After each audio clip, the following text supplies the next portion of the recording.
يا صباح السعادة، يلا بينا النهاردة نعمل كوكيز. وعارفين هتطلع حلوة معاكم ليه؟ عشان معمولة بكل حب في مطبخ السعادة مع نانسي عاشور.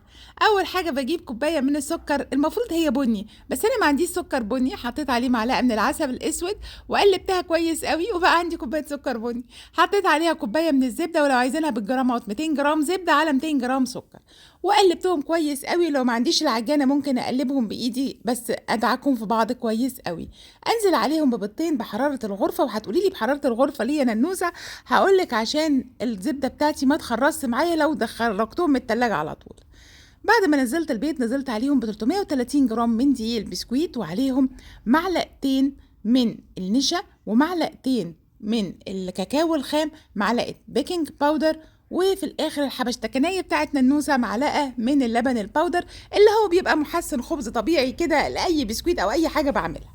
قلب ده كله كويس قوي، بس مجرد ما نزلت بالدقيق ما بقلبش، هي مجرد المكونات تدخل في بعضياتها عشان العجينه ما تنشفش معايا. بعد كده كوبايه شوكليت شيبس حلوه، واسيب العجينه ترتاح. يا سلام لو ترتاح ساعتين، او هريحها اكتر اخليها لتاني يوم، هاخد احلى عجينه بجد. بعد كده اجيب البوله بتاعه الايس كريم عشان اطلع كل الكوكيز بتاعي نفس المقاس، وانزلها في الشوكليت شيبس واحطها في الصينيه بتاعتي. عندي ورقه زبده احط، ما عندكيش زي حطي المفرش السيليكون بتاعك.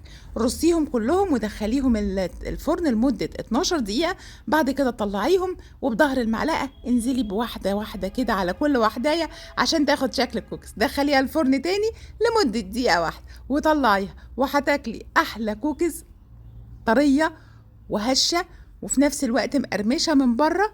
برضه هقولها تاني، معمولة بكل حب في مطبخ السعادة مع نانسي عاشور.